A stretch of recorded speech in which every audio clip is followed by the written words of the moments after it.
1 Coríntios capítulo 2, versículo de número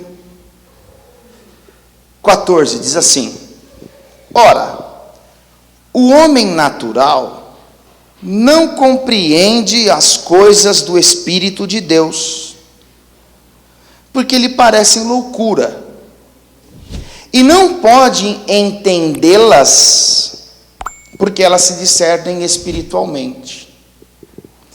Mas o que é espiritual, discerne bem tudo, e ele de ninguém é discernido. Agora olha o verso 16.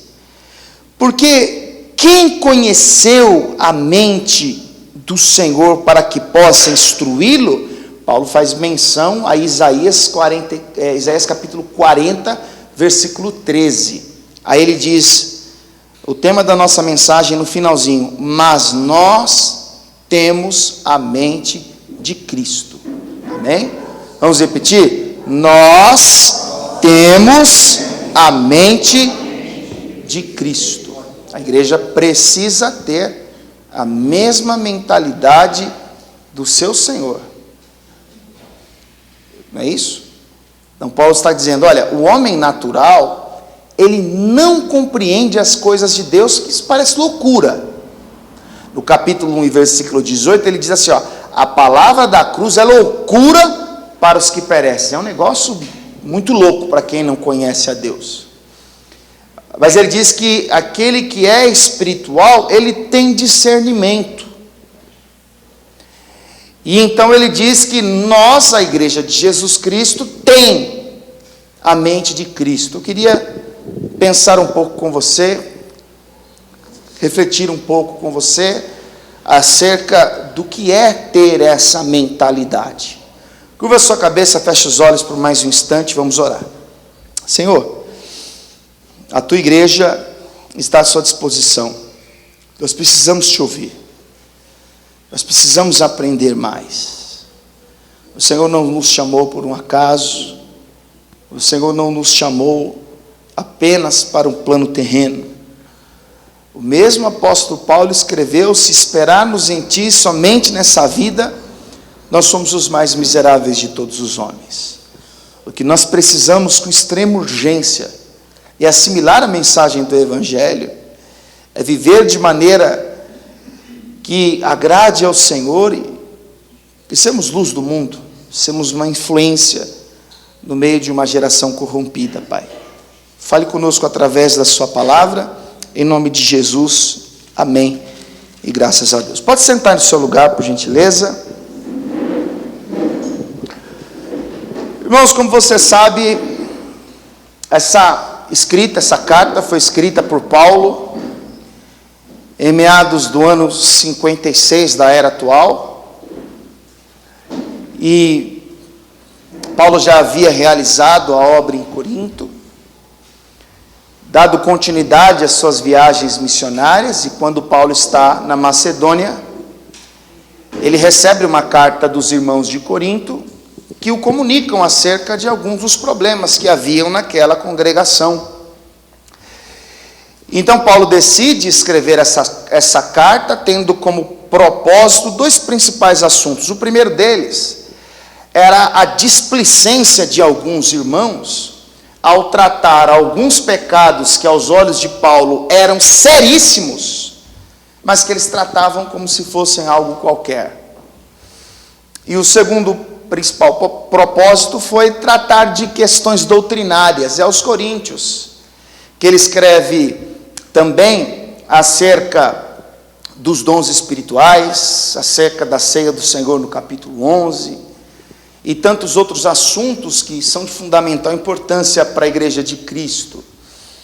Paulo, ele identifica que haviam na igreja de Corinto pessoas que haviam alcançado uma certa maturidade, mas haviam também aqueles que eram meninos na fé, que apesar de servirem a Deus há anos, não desenvolveram, não cresceram. E nos últimos versículos do capítulo 2, como também nos primeiros versículos do capítulo 3, Paulo descreve três tipos de pessoas, três tipos de homens. O primeiro deles é o homem natural. Observe o que está escrito no versículo de número 14. Ele diz assim: ora, o homem natural não compreende as coisas do Espírito de Deus, porque lhe parecem loucura, e não pode entendê-las, porque elas se discernem espiritualmente. Quem é o homem natural? O homem natural é o não salvo. É aquele que não tem vida com Deus. É aquele que vive de acordo com o curso da sua natureza. Por que ele não pode compreender as coisas de Deus? Porque não há um trabalhar do Espírito Santo em sua vida.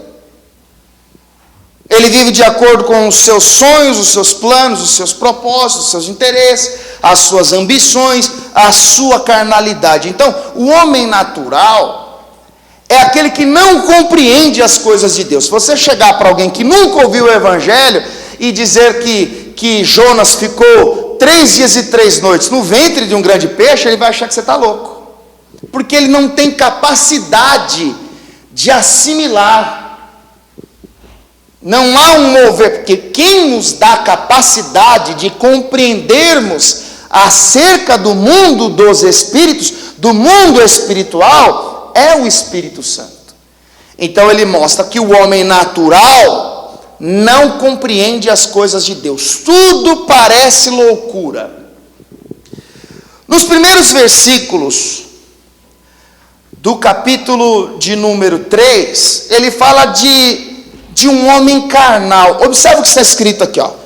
1 Coríntios capítulo 3. E eu, irmãos, não vos pude falar como a espirituais, mas como a carnais, como a meninos em Cristo. Paulo se refere a um público imaturo, a um povo que não cresceu espiritualmente. O homem carnal é aquele que tem noções acerca do Evangelho. É aquele que conhece o Evangelho, que entende o que é regeneração, justificação, novo nascimento, vida eterna. Mas apesar de conhecer, vive como se não conhecesse. Apesar de conhecer a verdade, ele ama a mentira. Apesar de saber o dever de ser honesto, ele não se incomoda em viver na desonestidade. O homem natural é aquele que conhece o Evangelho, porém, o homem carnal, melhor dizendo, é aquele que conhece o Evangelho, porém, ele é irreverente a essa mensagem. Ele não dá a devida atenção. Então Paulo diz, olha, a estes eu nem posso falar como a espirituais. Eu preciso falar como a carnais, como a meninos em Cristo. Aí no 2 ele diz assim, ó, com leite vos criei e não com manjar, porque ainda não podeis, nem tampouco ainda agora podeis. Aí no 3 ele mostra um dos motivos dele tratar os tais como carnais. Observe. Porque ainda sois carnais, pois havendo entre vós inveja, contendas e dissensões, não sois porventura carnais e não andais segundo os homens? Ou seja, apesar de conhecerem a graça, apesar de conhecerem o Evangelho, apesar de frequentarem a igreja, vocês não andam segundo o curso deste mundo? Vocês não vivem como aos homens que são guiados, são governados pelas obras da carne? Porque dizendo um, eu sou de Paulo, e outro, eu sou de Apolo, porventura não sois carnais? Então Paulo trata do homem natural, que é aquele que não compreende as coisas de Deus, o homem carnal, que é aquele que, apesar de compreender as coisas de Deus, ele vive nas obras da carne. E voltando aqui para o capítulo 2, versículo de número 15, ele diz assim: mas o que é espiritual? Quem é o homem espiritual? Aquele que tem discernimento. É aquele que sabe discernir o bem do mal, as boas das más intenções. O homem espiritual é o salvo, aquele que foi regenerado, que nasceu de novo, que foi transformado. É aquele que ele sabe discernir quando algo vem da parte de Deus e quando algo vem das más intenções do seu próprio coração. Por isso que ele diz: mas o que é espiritual discerne bem tudo, e ele de ninguém é discernido. Aí no 16 ele cita o texto de Isaías 40:13. Porque quem conheceu a mente do Senhor, para que possa instruí-lo, mas nós temos a mente de Cristo. Por que ele diz nós temos a mente de Cristo?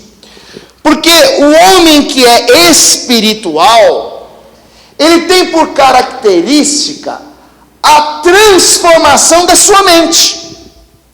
Uma vez que eu conheci o Evangelho, que eu ouvi a pregação genuína, a palavra da cruz, e eu entendi a obra redentora de Cristo, o plano de Deus para a salvação daquele que crê por meio de Jesus Cristo, e então Deus, ele compartilha do seu Espírito Santo comigo. Eu deixo de ser um homem natural, pois eu passei a compreender a obra de Deus, a palavra de Deus, os mistérios do reino de Deus. E uma vez que eu obedeço, colocando em prática, vivendo uma vida piedosa, com temor a Deus, uma vez que eu luto para não praticar as obras da carne, então eu sou um homem guiado pelo Espírito de Deus, um homem espiritual. E eu estou dizendo isso a você, para que você entenda que esse metamorfos, essa metanoia, essa transformação que a Bíblia chama de conversão se dá na mente. Presta atenção nisso aqui.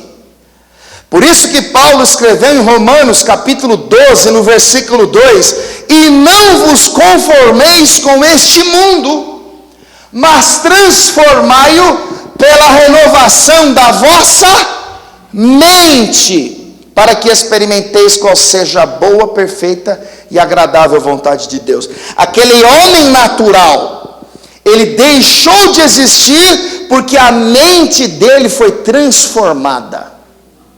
Ou seja, já não é mais uma mentalidade natural, não é uma mentalidade carnal. Esse processo de transformação me fez entender que algumas coisas que eu fazia, pensava, desejava, que está em pleno acordo com a cosmovisão do mundo, já não compete mais a mim. Por quê? Porque o Evangelho da graça me alcançou. Não ando mais conforme, da mesma forma deste mundo. Eu gosto desse texto, Efésios capítulo 4, eu quero mostrar algo para você. Carta de Paulo aos Efésios, capítulo 4.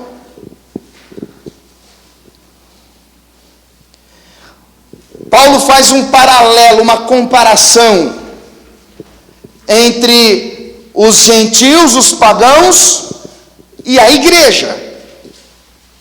Aqueles que foram transformados. Capítulo 4, verso 17, o texto diz assim: e digo isso, testifico no Senhor, para que não andeis mais como andam também os outros gentios, na vaidade da sua mente. Em algumas traduções está escrito sentido, mas o sentido do texto é mente, na vaidade da sua mente, uma mente natural, uma mente carnal. Aí no verso 18 ele diz: entenebrecidos o entendimento, separados da vida de Deus, pela ignorância que há neles, pela dureza do seu coração, os quais, havendo perdido todo o sentimento, se entregaram à dissolução para com avidez cometerem toda a impureza. Aí ele fala para a igreja, olha o argumento dele: mas vocês não aprendestes assim a Cristo, se é que o tendes ouvido e nele fostes ensinados, como está a verdade de Jesus, que quanto ao trato passado, vos despojeis do velho homem. O que é despojar? É desapossar. Quanto ao trato passado, que trato passado? A nossa natureza humana, a nossa carnalidade, a nossa natureza. Quanto ao trato passado, que trato passado? O período de tempo da minha vida em que eu não conhecia Deus. Eu me desapossei disso, é isso que Paulo está dizendo. E versículo 22, que quanto ao trato passado vos despojeis do velho homem que se corrompe pelas cobiças, pelas concupiscências do engano, e vos renoveis, olha o 23, e vos renoveis no espírito da vossa mente. Ou seja, aquele velho homem não existe mais. Aquele trato passado não existe mais. Aquele homem natural foi sepultado nas águas do batismo. Aquele homem não vive mais para si. 2 Coríntios 5,14 diz que ele morreu por todos, para que todos os que vivam não vivam mais para si, mas vivam para aquele que por eles morreu e ressuscitou. Então aquele homem natural deu lugar a um novo homem, que no versículo 24 diz assim: e vos revistais do novo homem, que segundo Deus é criado em verdadeira justiça e santidade. Ou seja, todos nós éramos homens naturais, porque nós não compreendíamos as coisas de Deus. Tudo para nós era loucura. Ressurreição, nascer de novo, redenção, regeneração. Tudo era uma loucura. Para nós era resultado de um ativismo religioso. Mas um dia, a luz do Evangelho brilhou na nossa mente. As trevas foram dissipadas. Ele nos trouxe das trevas para a luz. Então nos tornamos crentes justificados pela fé. Temos paz com Deus por nosso Senhor e Salvador Jesus Cristo. Houve uma transformação, uma conversão, e aqui estão os crentes espirituais e estão também os crentes carnais. Agora eu preciso que você entenda o seguinte: uma vez que o homem é salvo, uma vez que ele tem a sua mente renovada, uma vez que ele vai desapossar do homem natural para ser um homem espiritual, uma vez que ele tem discernimento das coisas de Deus, que o Espírito Santo fez nele morada, uma vez que ele entendeu o que é santidade, uma vez que ele entendeu a importância de se buscar a Deus com o coração reto, uma vez que a pessoa foi transformada, lavada e remida, então ela passa a ser inimiga número 1 de Satanás, que tem como objetivo corromper a sua mente. Presta atenção nisso aqui. Ou seja, a estratégia daquele que é astuto, daquele que é maligno, sagaz, tem como propósito justamente corromper a mente daquele homem que era natural, mas que se tornou espiritual. E aí novamente eu volto a bater numa tecla, porque este mesmo homem que escreveu o texto onde nós iniciamos, ele chega a pedir para os seus leitores que por favor tivessem paciência, porque como homem que discerne tudo, ele entendia facilmente quem é que estava por trás da fusão doutrinária que havia na igreja de Corinto. Ele sabia que quem se transfigurava em mensageiro de Deus em que parecia um mensageiro de Deus, era o próprio Satanás. Quando ele escreve aos cristãos de Corinto, ele faz questão de mostrar que o que estava gerando aquela confusão doutrinária que eu mencionei ainda há pouco, e o que fazia que muitos dos irmãos não tratavam o pecado com o rigor que deveria ser tratado, era justamente a investida de Satanás, que agia por meio de um falso ensino, com o fim de corromper a mente dos irmãos, a fim de que eles se apartem da simplicidade que é o Evangelho de Jesus Cristo. Embora eu saiba que você conheça de cor e salteado, eu quero novamente que você vá em 2 Coríntios capítulo 11. 2 Coríntios capítulo 11.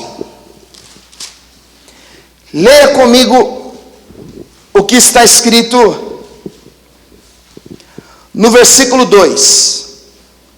2 Coríntios 11, verso 2, diz assim, porque estou zeloso de vós com o zelo de Deus, porque vos tenho preparado para vos apresentar como uma virgem pura a um marido, a saber, Cristo. Então Paulo fala que a sua implicância com a igreja, as críticas que ele fazia à igreja, Paulo diz que era por causa do cuidado extremo que ele tinha em apresentar uma igreja virgem pura a um marido que é Cristo. E então Paulo fala dos seus receios. Versículo de número 3, diz assim, mas temo que assim como a serpente enganou Eva com a sua astúcia, assim também sejam de alguma sorte corrompida a vossa mente, e se apartem da simplicidade de Cristo. Então presta atenção. A estratégia de Satanás é corromper a mentalidade da igreja de Jesus Cristo. Paulo vai usar um exemplo, e o exemplo que ele usa é um exemplo que todos os irmãos, tanto de Corinto como nos dias de hoje, conhecem. Como o pecado entrou no mundo, havia uma ordem, havia um mandamento, e Deus disse que se eles pecassem, eles iriam morrer. Então o astuto aparece apresentando o mal como algo bom. Ele usa uma mentira e mistura essa mentira com a verdade, querendo despertar no coração do ouvinte o desejo de praticar aquilo que Deus havia proibido. E se a pessoa, irmãos, não tomar o devido cuidado, a mente se corrompe. A ideia de Paulo é mostrar que foi através da ganância.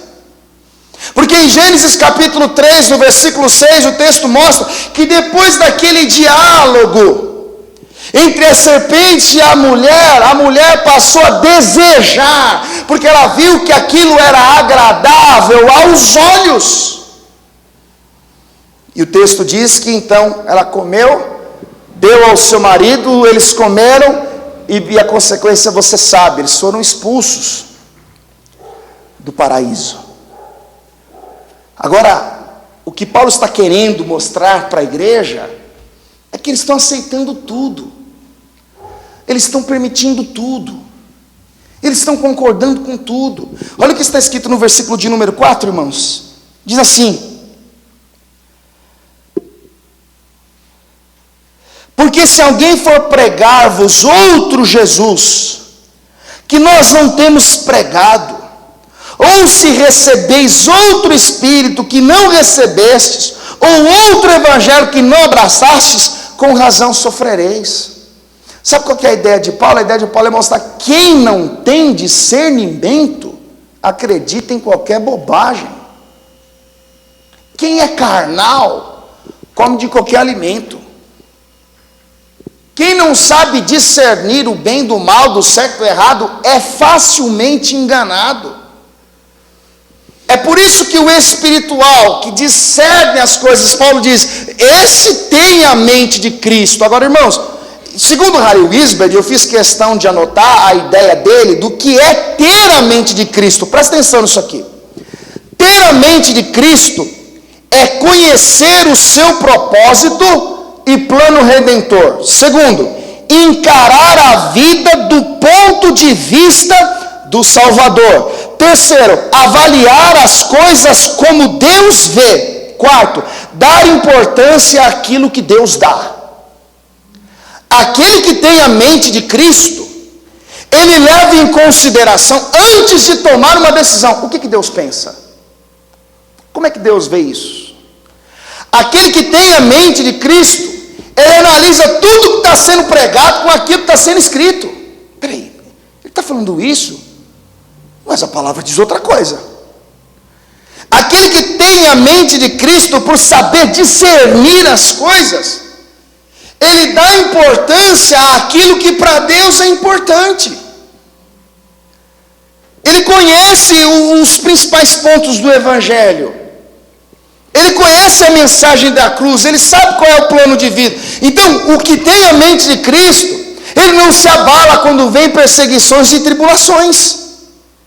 Porque a sua mente o faz discernir que Jesus já havia dito. E que muitas vezes o sofrimento vem para nos aproximar de Deus em intimidade. O que tem a mente de Cristo sabe que aquela tentação, aquela sedução, aquela ganância não vem de Deus, porque Deus não pode ser tentado pelo mal e a ninguém tenta. Então ele discerne que se aquilo veio para derrubar, se aquilo veio como pedra de tropeço, não pode, em hipótese nenhuma, ser algo de Deus. O que tem a mente de Cristo, irmãos, tudo que ele vê, tudo que ele pensa, tudo que ele faz, ele leva em consideração como Deus vê, como Deus faz e como Deus pensa.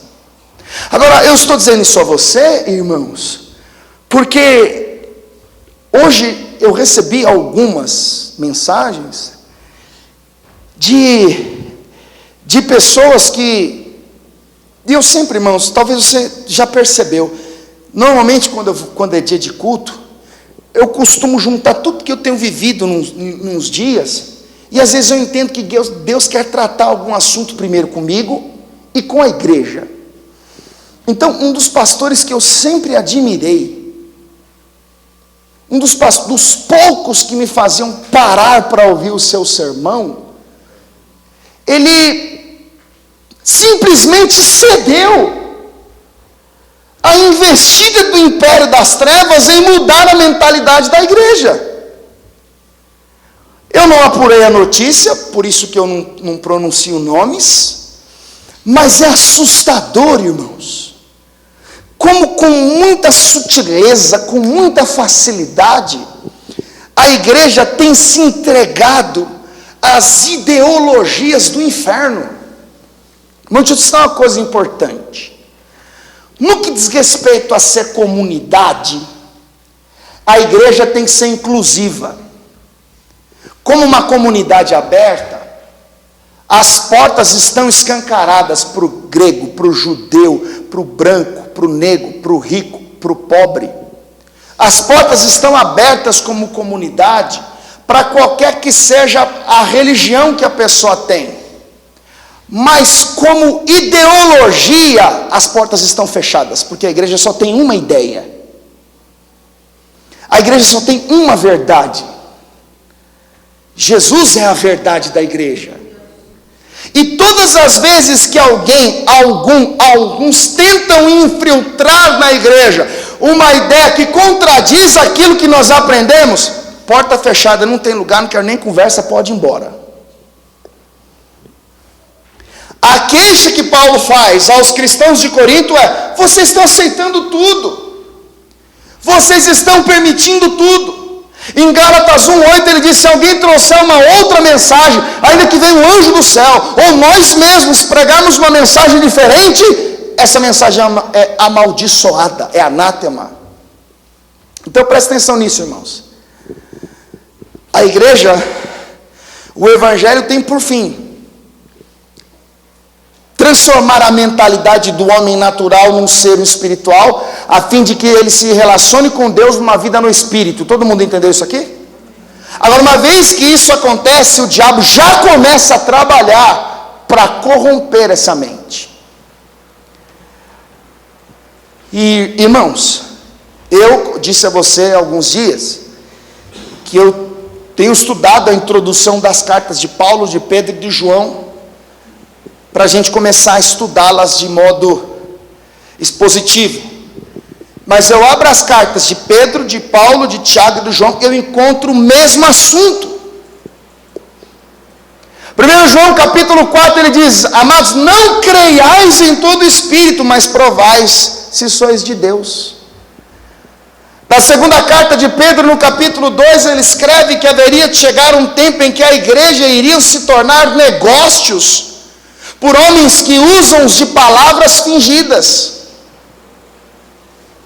Quando você olha, irmãos, para o livro das Revelações, o livro que fecha o canon, quando João está preso na ilha do Mar Egeu, velho, cansado, ele está preso porque ele não se corrompeu, ele não prestou culto de adoração a César, como era imposto, então ele foi preso, e ali o Senhor abre o céu e dá a ele uma ordem, para que ele escrevesse 7 cartas e enviasse aos anjos, aos ministros das igrejas que estavam na Ásia Menor. E quando você lê a carta que é escrita à igreja de Éfeso, ele diz: olha, vocês colocam à prova aqueles que se dizem apóstolos e são pegos na mentira. Ele olha para as igrejas, irmãos, nós precisamos entender isso aqui. Ele se apresenta como aquele que está no meio dos 7 castiçais e tem na mão os 7 mensageiros. Ele se apresenta como aquele que está andando na igreja, como aquele que olha para a sua igreja, ele olha para a sua noiva. Nós não estamos aqui para brincarmos de ser cristãos, nós não estamos aqui para brincarmos de religião, porque o diabo não brinca de ser diabo. Uma vez que nós fomos alcançados pela graça, fomos salvos por Jesus Cristo, nos resta ter uma vida piedosa, de temor, de fidelidade. E enquanto Jesus não volta para buscar a sua igreja, nós estamos em constante preparo para este encontro. Em contrapartida, Satanás trabalha para te seduzir, para mostrar para você que pode aquilo que Deus diz não pode, para mostrar para você que o caminho é esse, quando Deus diz que o caminho é outro. E nós podemos contemplar, irmão, na nossa geração, uma corrupção teológica, quando Mamon assume o poder da igreja. E o que torna atrativo aos fiéis é a vida que eles podem vir a ter. As promessas são de luxo, de riqueza, de conforto. E quando o Senhor olha para as igrejas da Ásia Menor, Ele começa a confrontar, irmãos, essa corrupção. Ele começa a fazer recomendações para que a igreja se arrependa. Eu separei aqui um exemplo. Apocalipse capítulo 2.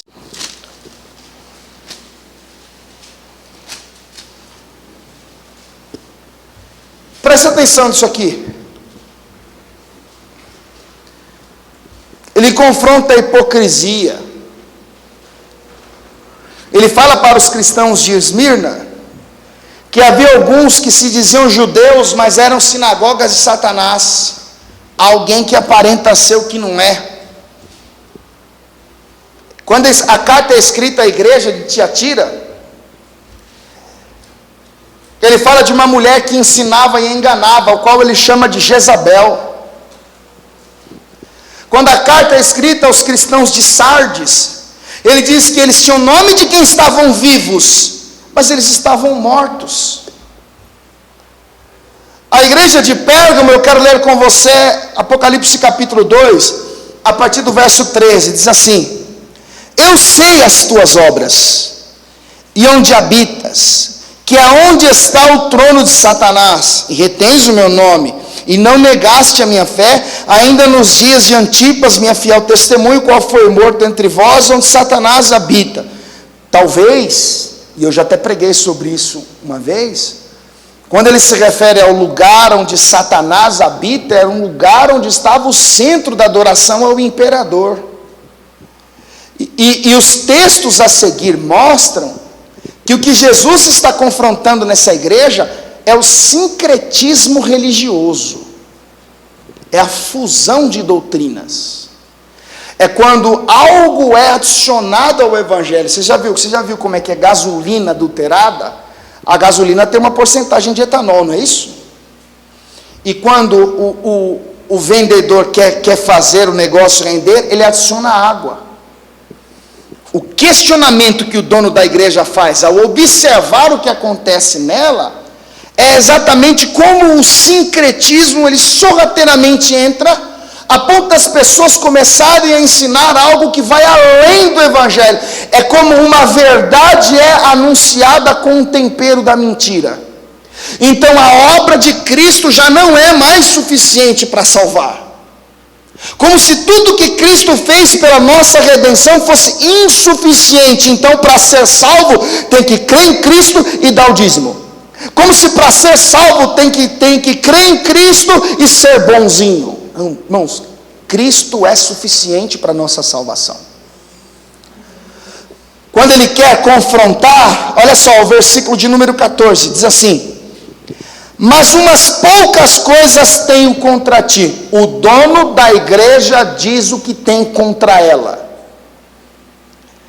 Porque tens lá os que seguem a doutrina de Balaão, o qual ensinava a Balaque a lançar tropeço diante dos filhos de Israel, para que comessem dos sacrifícios da idolatria e se prostituíssem. Verso 15: assim tens também os que seguem a doutrina dos nicolaítas, o que eu aborreço. Perceba, tem alguma coisa contra vocês. O que? Vocês estão seguindo outras doutrinas. Vocês estão seguindo a doutrina dos nicolaítas. Vocês estão seguindo as doutrinas de Balaão.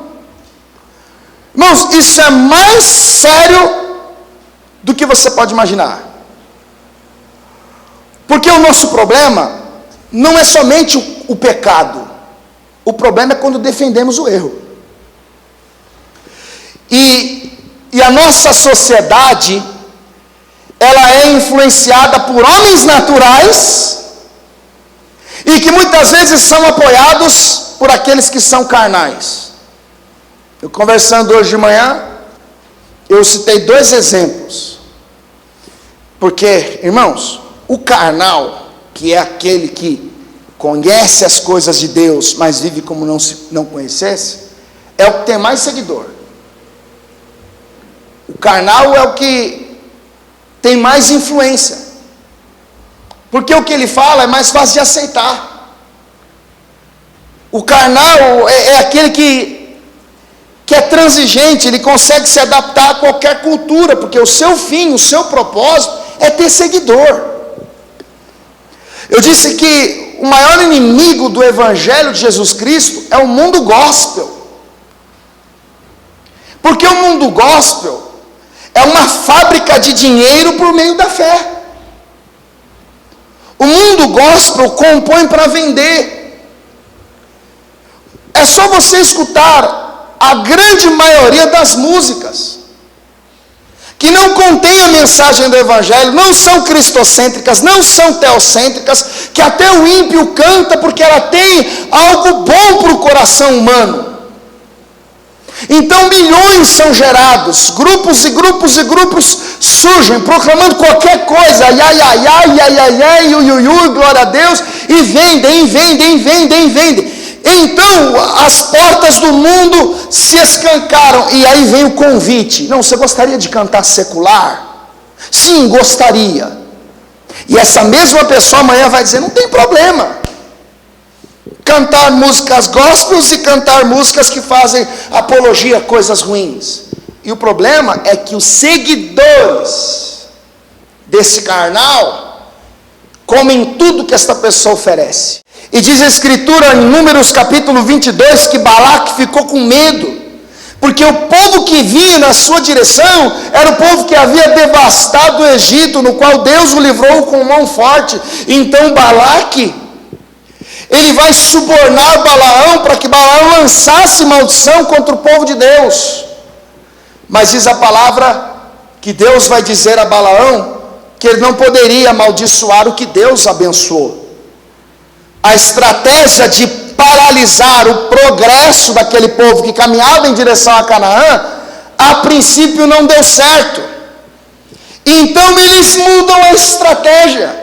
E eu quero ler isso com você em Números capítulo 25. Números capítulo 25.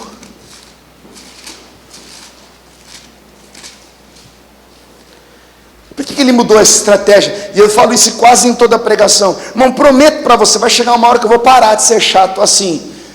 Mas preste atenção nisso aqui. E associa com o ministério terreno de Jesus. Qual era a maior queixa de Jesus? Era contra o diabo? Não, porque o diabo, ele mandava, o diabo corria e não tinha conversa. Mas ele confronta aqueles que em nome de Deus, eles alcançavam os seus objetivos, aquilo que eles queriam. Balaque tentou através de lançar maldição, não deu certo. Agora o que ele faz? Ele infiltra o seu povo no meio do povo de Deus. Preste atenção nisso aqui. Ele não conseguiu parar o progresso daquele povo. Então o que ele faz?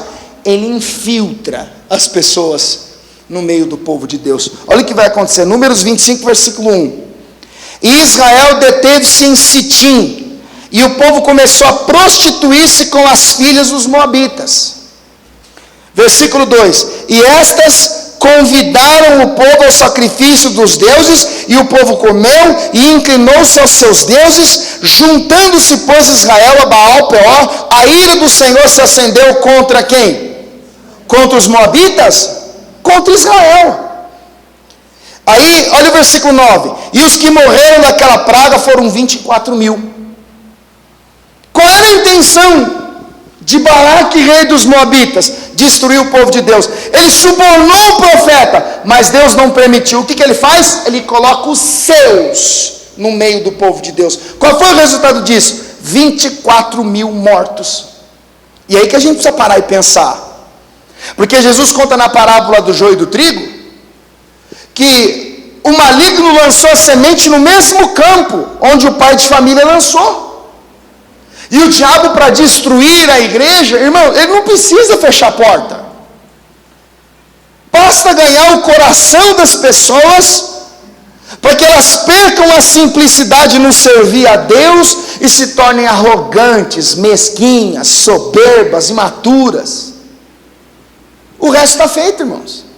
Nós não vamos chegar e ficar tristes por vermos igrejas fechadas. Olha, ali era uma igreja, fechou, coisa triste. Ali também era, fechou. Não, nós vamos ver cada vez mais cheias, só que sem o evangelho. Porque a igreja está cedendo aos encantos do mundo. A igreja está cedendo, está perdendo as suas virtudes. A mente está sendo corrompida a ponto de deixar o evangelho de lado e aceitarem tudo que está sendo imposto. E eu estou falando isso para você, irmãos, que eu só queria que você pensasse um pouco. Que você analisasse tudo que está sendo dito, anota, assista 4, 5 vezes a gravação. Porque é um risco que nós corremos na nossa geração. Eu preguei na quarta-feira acerca do problema da geração seguinte não conhecer a Deus. Se nós não tivermos a mentalidade de Cristo, qualquer bobão que chegar a gente acredita. Se nós não tivermos a mentalidade de Cristo, nós vamos chegar no trabalho, um testemunho de Jeová vai engolir a gente com discurso. Se nós não tivermos a mente de Cristo, nós não temos como sustentar a nossa fé. Paulo está mostrando isso para a igreja. Por quê? Porque eles não trataram a questão do pecado com a seriedade que deveria ser tratada. Eles eram meninos. Você lê 1 Coríntios capítulo 5, versículo 9, Paulo diz isso. E os carnais são assim. Pecam, não se arrependem e o pior, defendem suas decisões. Defende o seu pecado. Trai, adultera, e ao invés de se quebrantar, se arrepender, mudar de postura, ele diz, mas Davi também pecou. Como se aquilo desse legalidade ao seu erro. Paulo está mostrando, não é assim que trata essas questões. A ideia de Paulo é mostrar, vamos voltar lá para onde nós iniciamos. 1 Coríntios capítulo 2. Aqueles que são espirituais discernem tudo. Eu até gostaria, irmãos, de um dia sentar ali, escolher qualquer um que eu nem sei quem é e de onde veio, e fala assim, vai lá e prega na igreja que eu sou pastor. Eu quero ver se alguém vai ter coragem de levantar e mandar você calar a boca. O cara chegar aqui e falar as baboseiras dos níveis mais intensos que você já ouviu, só para ver se você tem coragem. Porque Paulo vai escrever aos Coríntios, até importa que haja entre vós heresias para os que são da verdade se manifestem. A nossa geração é assim, o cara mente descaradamente, o cara fala que teve um sonho, uma visão, uma revelação, que você tem que trazer o que você tem, que se você não tem, vende o que você tem para ter. E as pessoas saem emocionadas, como se isso fosse revelação de Deus. E ainda que saiba, ninguém tem coragem de mandar um cara desse calar a boca. E quando você olha para a igreja, você percebe que o dono dela, ele confronta. Se Jesus, na pessoa humana, estivesse presente aqui, será que ele iria dizer que a minha pregação está correta? Como é que ele iria tratar um falso profeta como tantos que existem por aí?